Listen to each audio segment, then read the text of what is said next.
Drug park भी माननीय मुख्यमंत्री जी, माननीय प्रधानमंत्री के आशीर्वाद से जहाँ आ सकता है, लेकिन मैं एक काम नहीं कर सकता।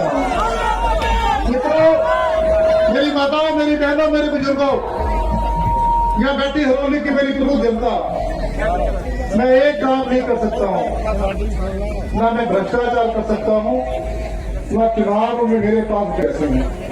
मेरी पूंजी आप है, मेरी पूंजी आप है। जिन लोगों ने भ्रष्टाचार करके पैसा लूटा है, जनता को लूटा है, जिन लोगों ने फैक्ट्रियां जहां लूटी, फैक्ट्रियां जहां से भागी, उन लोगों के पूरे पैसा इकट्ठा किया हुआ है, तो पैसा बांटेंगे। लेकिन ये कार्यकर्ता आपका राम कुमार, आपका भाई, आपका बेटा काम कर सकता है, पैसा नहीं बांटेगा। ये आपसे इसलिए मेरा निवेदन है कि उन ताकतों को भी आपने रोकना है, आपने अपने बूथ पे काम करना है, आपने यहाँ से कदम खिलाने के लिए पूरी रक्षा करनी है। मेरा आपसे अंत में यही निवेदन है कि 15 दिन आपने चैन से नहीं बैठना है। मैं अपनी तरफ से आकर में एक बार फिर से माननीय मुख्यमंत्री जी का, आप हरोली में एक बार फिर से आए हैं, आपका धन्यवाद करना चाहूंगा। मिलकर 2 नारे लगाएंगे, फिर हम माननीय मुख्यमंत्री जी का मार्गदर्शन लेंगे। भारत माता की जय श्री राम, बोलो सोनिहाल। धन्यवाद। मैं देख रहा था राम कुमार जी भावुक भी हुए, क्योंकि बार बार इस क्षेत्र में एक नेताजी जो घूमते थे, जिनके शब्दों पर नियंत्रण उनका रहता नहीं है, और हमेशा इस बात को कहते हैं हारना जीतना चला रहता है। और ये लोकतंत्र में एक ऐसी व्यवस्था है, इस व्यवस्था का सम्मान भी करना चाहिए, लेकिन हारा हुआ कभी हमेशा नकारा नहीं होता। इस बात को मैं बड़ा साफ कहना चाहता हूं।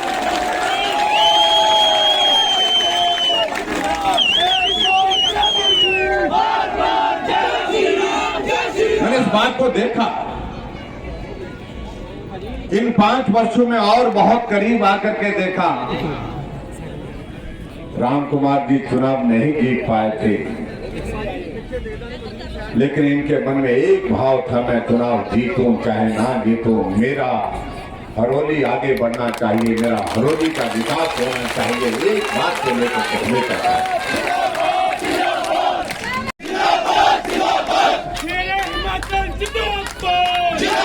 मैं लोकसभा के चुनाव में आप सबके बीच में आया था,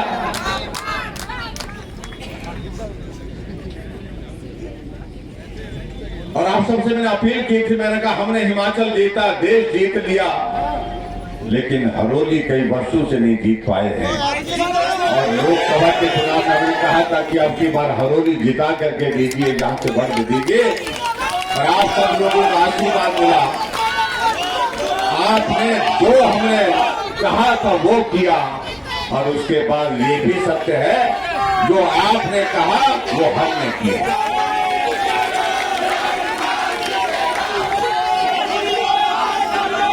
अब आप मुझे बताइए इस बात को जरा, इसी विधानसभा क्षेत्र से राम कुमार जी तो सीधे साधे आदमी हैं, और मैं भी सीधा साधा आदमी हूं।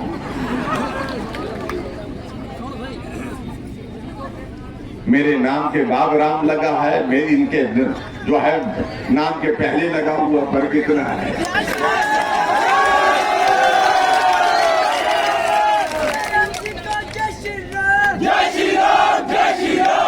और मालूम है यहाँ की जो नेता है उनको क्या राम शब्द से पता नहीं क्या परेशानी है। अब तुमको इस बात को भी मानना चाहिए, भव्य मंदिर बन रहा है भगवान रामचंद्र जी का। राम के नाम पर परहेज मत करो, राम के नाम पर गाली देना बंद करिए। ये हमारी आस्था का केंद्र है। वो ये शब्द मैं व्यक्ति के लिए कुछ नहीं कह रहा हूं।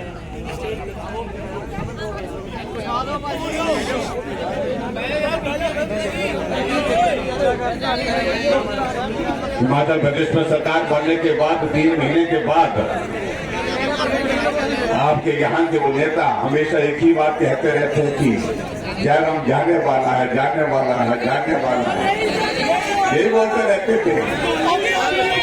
और मैं आज इनको कहने जा रहा हूं, 5 वर्ष आपका गला सूख गया बोलते बोलते, ना जयराम गया ना राम कुमार गया। और जिनको तुम जाने वाले कहते थे वो आने वाले हैं, ये मैं कहता हूं, आने वाले समय में फिर आने वाले हैं, उनको मान करके चलना पड़ेगा। और दूसरी बात है, एक बात मैं जरूर पूछना चाहता हूं, आप हिमाचल प्रदेश में सरकार में बहुत महत्वपूर्ण महकमे के साथ बड़े मजबूत मंत्री माने जाते थे, ऐसा बोलते हैं।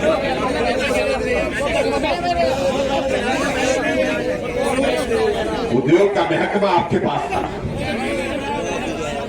लेकिन प्रदेश में उद्योग को आगे बढ़ाने में आपका योगदान क्या है, ये बहुत बड़ा प्रश्न चिन्ह आपके बड़े होने के बावजूद भी लगा रहा।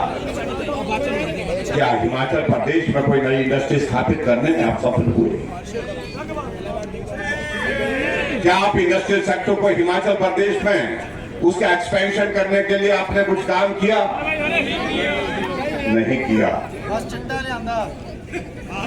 क्या ये सत्य नहीं है कि इस विधानसभा क्षेत्र के ऊना पूरे जिले में कुछ लोग ऐसे थे जो विवादास्पद थे, जिन पर कई तरह के प्रश्न खड़े किए जाते थे, उन सब बातों को लेकर के आप हमेशा मौन रहे। और जहां तक भाई राम कुमार जी ने कहा कि इन 5 वर्षों में हम ये नहीं कह रहे कि हमने चिट्टा खत्म कर दिया, लेकिन उसके बावजूद चिट्टे पर अगर नियंत्रण हुआ तो इन 5 वर्षों में हुआ। किसी के बच्चे को बर्बाद होने से बचाने के लिए हमने काम करने की कोशिश की। और आज मैं ये जरूर कहना चाहता हूं कि हिमाचल प्रदेश में अगर इंडस्ट्रियल सेक्टर में अगर केंद्र के किसी नेता का आशीर्वाद रहा था, वो रहा था अटल बिहारी वाजपेयी जी का। सबसे पहले जिन्होंने इंडस्ट्रियल पैकेज दिया और फार्मा की इंडस्ट्री हमारे बद्दी नालागढ़ में आई, और अब उनके आशीर्वाद से आज हिमाचल नहीं, हिमाचल का ही नहीं, पूरे एशिया का नंबर 1 फार्मा हब अगर कहीं है तो हिमाचल प्रदेश के बद्दी में है। उसके बाद आपकी सरकार प्रदेश में नहीं, देश में नहीं। आपने क्या किया? अगर ये प्रश्न आपसे पूछा जाए तो प्रश्न का जवाब आपके पास नहीं हो सकता, क्योंकि किया ही कुछ नहीं। और आज उनके बाद अगर इंडस्ट्रियल सेक्टर को अगर कोई ग्रोथ के लिए आगे बढ़ाने के लिए किसी ने काम किया तो आदरणीय नरेंद्र भाई मोदी जी ने क्या, जो वर्तमान में हमारे देश के प्रधानमंत्री।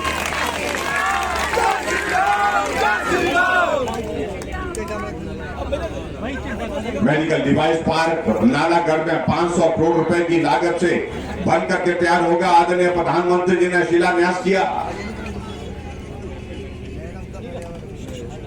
यहां लगभग 10,000 से ज्यादा नौजवानों को रोजगार मिलेगा। कोविड का दौर आया, दौर में ये देखा गया कि जितने भी जो रॉ मटेरियल मेडिसिन के बनाने के लिए होता है वो सारा चाइना से आता है। हमारे देश के प्रधानमंत्री नरेंद्र भाई मोदी जी ने कहा भारत 135 करोड़ का ये देश, क्या हम भारत के अंदर ये सारी चीजें उपलब्ध नहीं करा सकते? तो साइंटिस्ट ने कहा कि हमको वन ड्रग फार्मा पार्क अपने देश के अंदर स्थापित करने पड़ेंगे।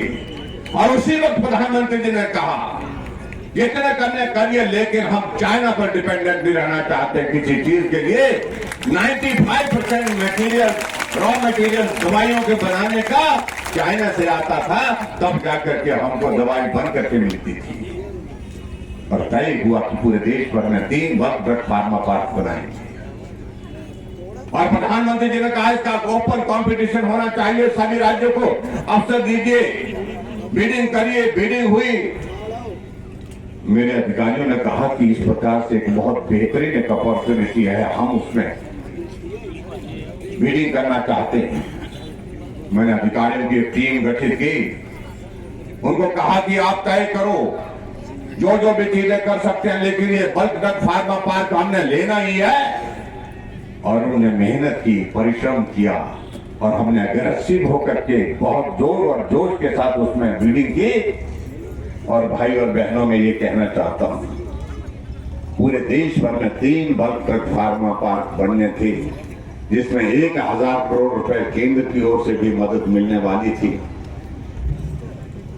और उनमें से पूरे देश भर में पहले नंबर पर रहा हिमाचल प्रदेश।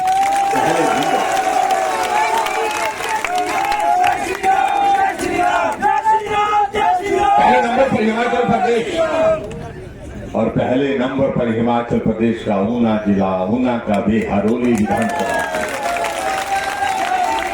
हमारे सामने बहुत सारे में आंकड़े आते कि यहां लगाओ, वहां लगाओ, इधर लगाओ, उधर लगाओ, लेकिन हमने कहा कि इसको हरोली में ही लगाना, ताकि जो पुराने जो इंडस्ट्रियल मिनिस्टर है उनको भी याद रखे, उनको भी याद रहे कि हम लोगों को एहसास होता रहे कि हम अपने कार्यकाल में कुछ नहीं कर पाए। और आज मैं ये कह रहा हूं आप सबके बीच में, इस बात को आपने ध्यान से सुनना और ध्यान के कार्यकाल में इतना बड़ा प्रोजेक्ट किसी एक विधानसभा क्षेत्र को ना पहले मिला है और ना ही मैं दावे के साथ कहता हूं ना ही आने वाले समय में मिलने की संभावना है। पार्क का मतलब है कि जब ये आने वाले समय में पूरा बन करके तैयार होगा, 50,000 करोड़ रुपए का इन्वेस्टमेंट इसमें होगा, 20,000 से ज्यादा लोगों को सीधा रोजगार मिलेगा और 10,000 से ज्यादा लोगों को इनडायरेक्ट रोजगार मिलेगा। हरोली के अंदर इस प्रकार का प्रोजेक्ट आना, और मैं समझता हूं कि यहां तो कोई दूसरा मुद्दा ही नहीं होना चाहिए, दूसरा कोई विषय ही नहीं होना चाहिए। एक तरफ चलना चाहिए कि जिस प्रधानमंत्री जी ने हरोली विधानसभा क्षेत्र के लिए इतनी बड़ी सौगात दी है, जिस प्रदेश सरकार ने हरोली विधानसभा क्षेत्र के लिए इतनी बड़ी सौगात दी है, अब की बार हमको सिर्फ एक काम करना है, हमको एहसान चुकता करके जाना है। ये अवसर है आपके पास। आप लोगों ने लोकसभा के चुनाव में हमको बढ़त दे करके हम पर एहसान किया, और हमने कहा कि इस एहसान को विधानसभा के चुनाव से पहले ही चुकता करके जाएंगे, और हम करके दिए हैं।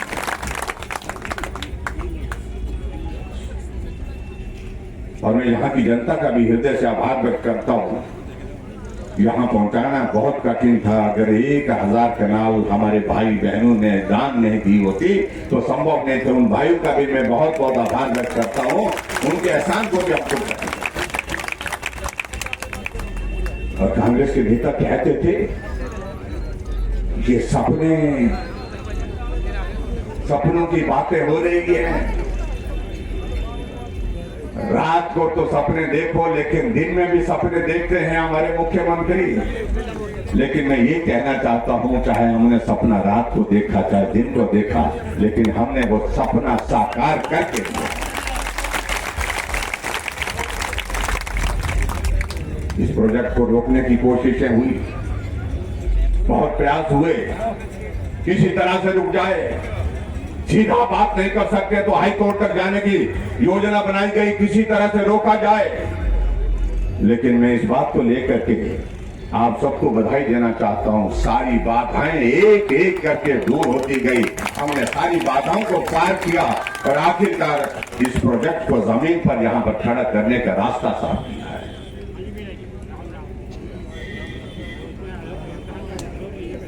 और मैं ये भी कहना चाहता हूं, यहाँ के जो कांग्रेस के नेता चाहे जितना मर्जी बातें कहें, इस विधानसभा क्षेत्र के लिए और इस विधानसभा क्षेत्र के लिए क्या पूरे हिमाचल प्रदेश के लिए भी ऐसा प्रोजेक्ट आने वाले समय में लाना और बनाना बहुत मुश्किल है, कठिन काम है, बहुत बड़ी नहीं कर सकते। और जहां तक बात रहती है, इसके अलावा और आदरणीय प्रधानमंत्री जी यहाँ आए होना, सुबह 9 बजे का कार्यक्रम था, हमारी सांस भूल गई। 9 बजे लोग कैसे आएंगे, ऊपर से करवा चौथ और महिला देख रही हैं, उतर रही हैं। आप तो हंस रही, हम तो रो रहे थे। हमने प्रधानमंत्री जी से निवेदन किया, प्रधानमंत्री जी करवा चौथ है, लोग देर से आएंगे कम आएंगे। उन्होंने कहा कि भाई कार्यक्रम करना है, थोड़ी देर के लिए आना है, जितने भी होंगे। लेकिन मैं आप सबका धन्यवाद करता हूं, आपने उस कार्यक्रम को स्थापित किया और बहुत बड़ी संख्या में माता बहनें जो है करवा चौथ होने के बावजूद, करवा चौथ होने के बावजूद वे उस दिन झंडा उठा करके मैं देख रहा था उस कार्यक्रम में पहुंचे। इसके लिए मैं सभी माता बहनों का आभार व्यक्त करता हूं। वंदे भारत ट्रेन पूरे देश में 4 शुरू हुई और 4 में से 1 आपके ऊना जिले से। और क्या चाहिए भाई? हमारे वो विपक्ष के नेता यही कहते थे कुछ नहीं किया, कुछ नहीं किया। अब बचा है कुछ करने के लिए, और जो बचा है वो आप लोगों ने करना।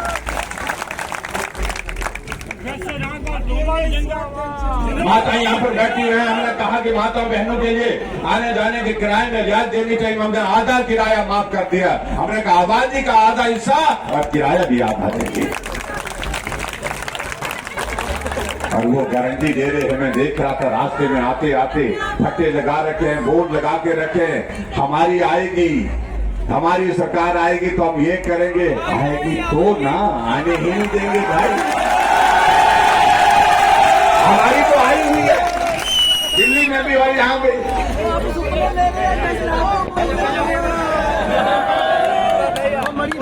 और खास तौर से उनको बहुत परेशानी हुई। पिछले दिनों हमने कार्यक्रम के लिए बोलते बड़े बड़े तंबू लगा दिए। तुम्हारा तो उखड़ गया भाई अपने आप सबके साथ। आप सलामत रहें, हमारी दुआ है। लेकिन तंबू तो नहीं बचा, वो तो उखड़ गया और हरोली में ही उखड़ गया। इसलिए मेरा उनसे सिर्फ इतना कहना क्या है, समझा करो कुछ जो है प्रकृति भी संदेश देती है, ऊपर संदेश जाता है। आपकी सलामती के लिए, आपके परिवार की सलामती के लिए हम सदैव दुआ करेंगे ईश्वर से, लेकिन तंबू तो नहीं बचेगा। हमने महिलाओं के लिए आधा किराया, हमने हिमाचल प्रदेश में बिजली को 125 यूनिट में दावे के साथ कह सकता हूं, जितने लोग यहाँ पर बैठे हैं 125 यूनिट खर्च करने वाले उनके सबके घर में बिल आया, 0 बिल आया। और इसके लिए मैं आप सबको बधाई देता हूं। आज से पहले कभी किसी ने पूछा। इसलिए भाई और बहनों, आगे बहुत सारी चीजों को लेकर के कहने की बातें हैं, लेकिन मुझे अगले कार्यक्रम में जाना है। आप सबसे मैं इतना निवेदन करना चाहता हूं कि हिमाचल प्रदेश में इन 5 वर्ष के कार्यकाल में अगर सबसे बड़ा प्रोजेक्ट जो हमको दिल्ली से मिला, वो हमने हरोली विधानसभा क्षेत्र के लिए समर्पित किया। आप सबसे उसको जो है वो गिफ्ट किया है। और आप सबसे मेरा निवेदन है कि अगर हमने दिया है तो रिटर्न गिफ्ट भी चाहिए भाई। और रिटर्न गिफ्ट चाहिए तो हमारे लिए नौजवान साथी जहां पर हैं, आप राम कुमार को जिता करके भेजिए। यही एक संदेश देने की आवश्यकता है। और राम कुमार जी ऐसे आदमी हैं जो सुबह से शाम तक आपके लिए लड़ने के लिए तैयार रहते हैं, आपके विकास के लिए लड़ाई लड़ते हैं और ईमानदारी से काम करते हैं। इसलिए मेरा आप सबसे निवेदन है, इनको आशीर्वाद दीजिए, इनको जिता करके भेजिए। और हिमाचल प्रदेश में जब जीत करके आएंगे, जब जो आदमी हार करके इतना कुछ कर सकता है, जीत करके क्या करेंगे इस बात का अंदाजा आपको लगा सकते हैं। इसलिए बात कहते हुए आप सबको बहुत बहुत धन्यवाद, आप सबको बहुत शुभकामनाएं। धन्यवाद, नमस्कार, जय हिंद, जय भारत।